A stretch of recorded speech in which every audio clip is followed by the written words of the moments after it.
un petit peu dans le même registre, donc d'Israël, des pays arabes, etc. Et souvent, on a dit, bon, alors l'Algérie fait partie des pays qui aujourd'hui apportent un grand soutien aux Palestiniens, c'est un fait.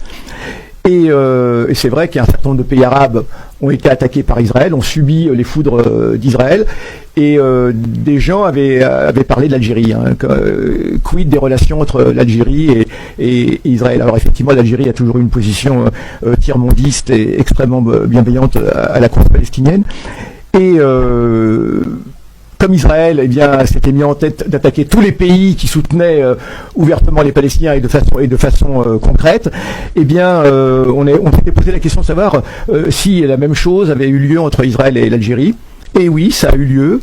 En tout cas, une volonté israélienne d'attaquer l'Algérie. Et ça se passe en 1988. 3 ans après l'attaque israélienne contre Hammamet en Tunisie, où il y avait le quartier général palestinien, qui était vraiment terrible, et puis qui avait tué à peu près 55 responsables palestiniens. 55 responsables palestiniens militants de la force 17 principalement. La force 17 qui était un petit peu l'unité d'élite de Yasser Arafat. C'est l'unité qui assurait la protection d'Arafat à Beyrouth pendant les guerres civiles, etc. Et donc ça avait été assez terrible. Quand en 1988, les Palestiniens décident de faire leur CNP, le Conseil national palestinien, d'organiser le CNP au cours duquel ils avaient l'intention de déclarer l'État de Palestine, précisément, l'idée de continuer à faire ça, évidemment, en Tunisie, était assez malvenue. Et c'est l'Algérie qui s'est proposée.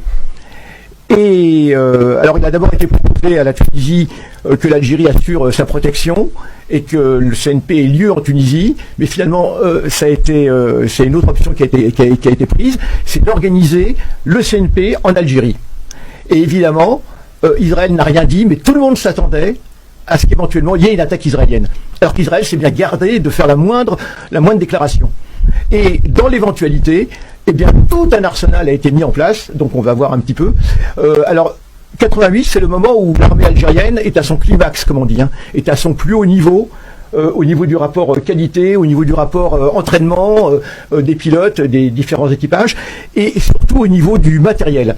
Ils ont installé tout un dispositif absolument incroyable de protection, avec des radars qui étaient avancés, y compris en Tunisie, des stations radars mobiles, des stations radars mobiles, et puis des défenses antiaériennes, avec des missiles très performants de l'époque, qui étaient jalonnés depuis Annaba vers la frontière tunisienne, jusqu'à Alger, et même au-delà, jusqu'à Oran.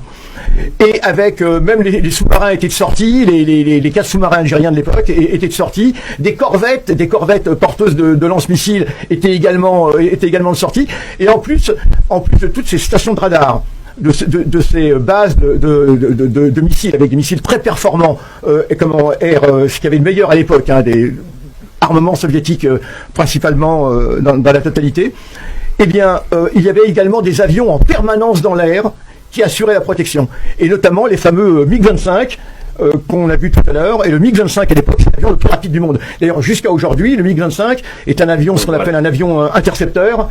Voilà.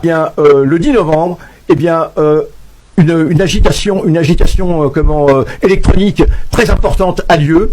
Toutes les stations radars commencent à vibrer, et on signale l'arrivée d'un fort groupe d'avions en provenance de l'Est de la Méditerranée. Et en même temps, les radars algériens et les services de sécurité algériens captent des communications entre un pilote de Boeing, d'un Boeing civil, et qui s'adresse à une tour de contrôle, je ne sais pas si c'est la Grèce ou autre, et qui dit: est-ce qu'il y a actuellement des manœuvres? Parce que généralement, quand il y a des manœuvres aériennes, elles sont signalées comme ça, les Boeing, etc. Parce que le Boeing, le commandant de bord, venait de voir des avions armés à proximité de son avion. Et ça, c'est une tactique qui a été utilisée encore l'autre jour contre la Syrie. Israël se sert de vols commerciaux pour se camoufler électroniquement. Absolument.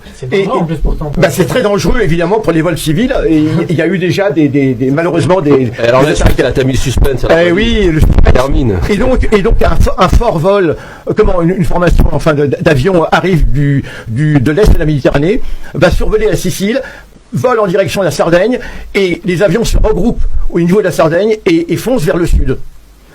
Et à partir de ce moment-là, donc, on envoie en Algérie, on envoie des avions supplémentaires encore avec des MiG-25, des MiG-21, des MiG-22, etc. Et évidemment, il y avait tellement d'armes. Et finalement, on a vu que la formation a repris chemin. Et d'autant plus que dans le port d'Alger, il y avait un navire soviétique qui était là, avec une station de radar extrêmement puissante, et qui était en